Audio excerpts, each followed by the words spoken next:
During a work Zoom on her laptop, my girlfriend forgot to mute her mic. I heard her whisper, "God, I hope he doesn't propose. How do you politely reject a man who pays your rent?" Her coworker said, "Just marry him, then divorce later." They laughed. I just closed my screen. This morning she woke up to a disconnected card and 47 missed calls, using a throwaway. For obvious reasons, some details changed to protect privacy. I never thought I'd be one of those guys, the ones who get used for financial stability while their partners secretly despise them. Yet here I am still processing how 3 years of what I thought was a loving relationship collapsed in under 3 minutes. Some background: I 34M, met Amelia 31F at a community garden project where I was volunteering as part of my company's outreach program. She was leading a workshop on urban sustainability. Articulate and passionate about her work in marketing for environmental nonprofits, we connected over shared values and similar tastes in music, and within 6 months we were living together in my apartment. From the beginning we had an arrangement that made sense to both of us. I earned significantly more as a software developer than she did in the nonprofit sector. She was passionate about her work, but struggling with student loans and the financial limitations of choosing a career based on purpose rather than profit. We agreed that I'd cover the housing costs and most of our living expenses, while she would contribute by handling groceries, her car payment, and building an emergency fund for us both. It seemed fair. She got to pursue work she found meaningful, and I got to support someone I loved without feeling taken advantage of. For nearly 3 years this setup worked beautifully, or so I thought. We traveled together, hosted dinner parties for friends, and even started talking about long-term plans. I'd been saving for a ring, thinking about proposing on our upcoming trip to Barcelona. The truth revealed itself in the most mundane way possible. Last Wednesday I was working from home in our second bedroom that serves as my office. Amelia was in the living room on a Zoom call with her marketing team. I had my noise-canceling headphones on, deep into coding, when I realized I needed to ask her something about dinner plans with my parents that weekend. I took off my headphones and was about to call out to her when I heard her voice unusually hushed, despite being alone in the room. Her team must have been taking a break or waiting for someone to join, because she was having what sounded like a side conversation with her coworker, Jenna, so he mentioned Barcelona might be extra special this time. God, I hope he doesn't propose. How do you politely reject a man who pays your rent? Amelia's voice was casual, almost amused. I froze in the hallway just out of sight of the living room. Jenna laughed. That's awkward. Just marry him, then divorce later. You'd get half his stuff. They both laughed and Amelia continued, I know, right, but seriously I'm not ready to lock myself down yet, especially not to Charles. He's sweet but so boring, like the human equivalent of beige walls. But those beige walls come with financial security, Jenna pointed out. Exactly, that's the only reason I've stayed this long. My savings account has never looked better and I've almost paid off my student loans. Another year max and I'll have enough cushion to move on. I just need to buy time without a ring on my finger. Does he have any idea? None, he's completely clueless. Last week he was talking about maybe starting a family in the next few years and I just nodded and smiled while mentally calculating how much more I need to save before I can get my own place. The trick is to give just enough affection to keep him happy without promising anything concrete. Someone must have rejoined their main meeting. Then, because Amelia's voice shifted back to her professional tone, oh, looks like Marcus is back. Anyway, I'll send over those campaign drafts by end of day. I silently stepped back into my office and closed the door. I felt physically ill, like someone had punched me in the stomach. 3 years of memories were suddenly recontextualizing themselves in my mind, the time she'd changed the subject when I brought up our future, the way she'd become more affectionate after I paid for something substantial, how she'd never quite integrated me into her friend group, keeping those relationships separate. I sat at my desk staring at my screen, unable to focus on code or anything else. I didn't confront her, didn't storm out, didn't make a scene. I just sat there thinking about every dollar I'd spent supporting someone who saw me as nothing more than a financial plan. When her meeting ended, I pretended nothing had happened. We ate dinner together, watched a show and went to bed like any other night, but I didn't sleep. Instead, I made a plan. The next morning I woke up early and called my parents to cancel dinner, making an excuse about work. Then I contacted my bank and credit card companies. I had added Amelia as an authorized user on 2 of my credit cards for emergencies and household expenses. I requested immediate removal of her authorized user status and expedited replacement cards with new numbers for myself. Next, I logged into our utility accounts and changed the payment methods from my credit card to direct debit from my checking account, which she had no access to. I also contacted my landlord and explained I needed to discuss the lease. Finally, I texted my best friend, Marco, and asked if I could stay at his place for a few days. No details, just that I needed space. He immediately said yes. The hardest part was maintaining normalcy. For the next 2 days we went through our routines and I swallowed my feelings, knowing I needed time to get everything in order. She never suspected anything was wrong, which only confirmed how little she actually paid attention to my emotional state.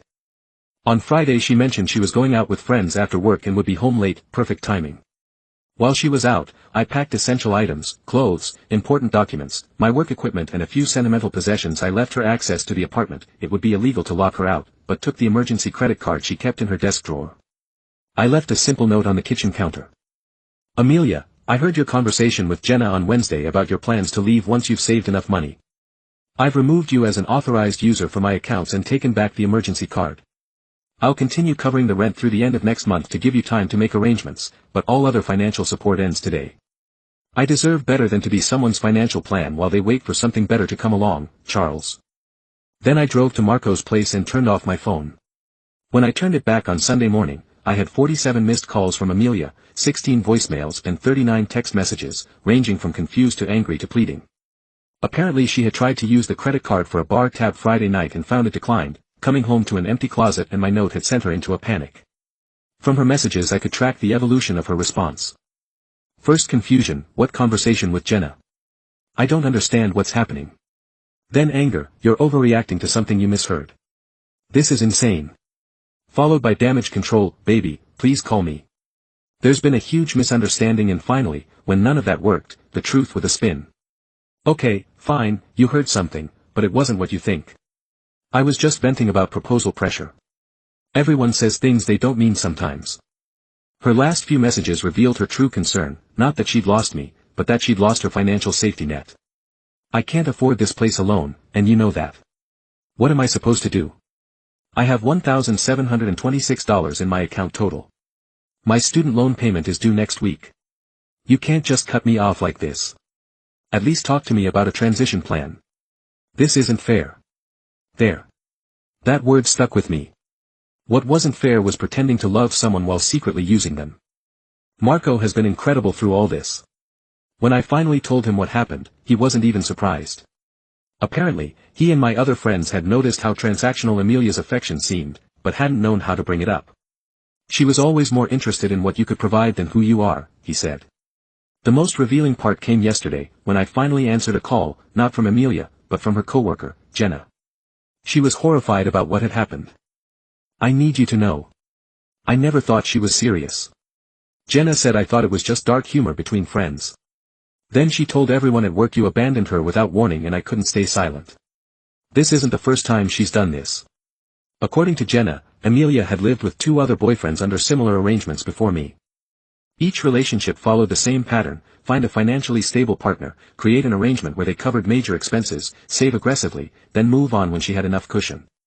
One of those exes apparently worked at the same company briefly, which is how Jenna knew the details.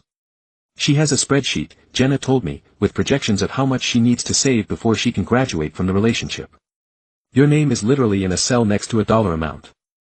That conversation finally helped me feel validated rather than naive. This wasn't about me being boring or beige. It was about Amelia having a calculated approach to relationships that had nothing to do with genuine connection. It's been 10 days now. I've moved back into the apartment after Amelia found a friend's place to crash at. I've given her until the end of next month to remove her things, as promised. She's tried multiple approaches to get me to reconsider: apologizing, gaslighting, guilt-tripping, even showing up with lingerie under her coat one night. I didn't let her in. The financial aftermath has been eye-opening. Looking at my accounts, I calculated that I've spent approximately $64,000 supporting Amelia over 3 years: rent, utilities, vacations, meals out, gifts, all while she was squirreling away her income and planning her exit. Her claims of only having $1,726 turned out to be another manipulation. After one particularly angry call where I refused to reinstate her as an authorized user, she inadvertently revealed she has a separate savings account I never knew about, with over $27,000 in it. Some friends have suggested I should feel stupid for being used this way, but I don't. I entered the relationship with genuine intentions and lived according to my values. The fact that someone took advantage of that doesn't make me naive. It makes her calculating. I've already donated the engagement ring to a charity auction, somehow, watching something that represented my manipulated future being transformed into funds for a good cause: healing.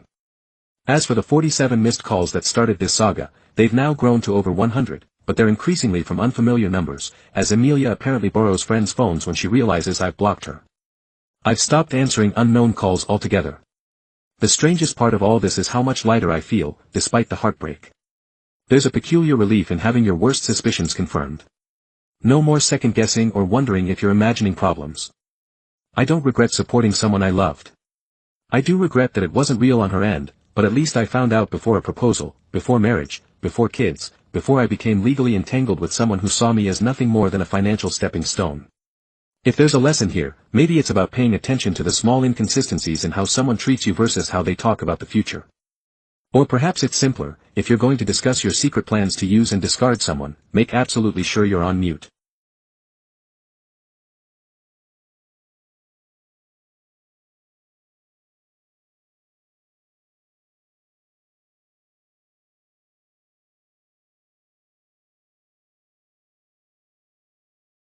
When I got into Superstar, I was like, this is an opportunity. We sang Heaven on Your Mind, the Jesus Christ Superstar thing, because it's the easiest thing. And it just sounded incredible when, 34, 35 people singing at the same time. When you're right there, it was like spine chilling. And there was this guy next to me, and he had this big afro, and his voice just cut through everything. And I thought, wow, what a voice he's got. And he was a tenor, and I'm a baritone.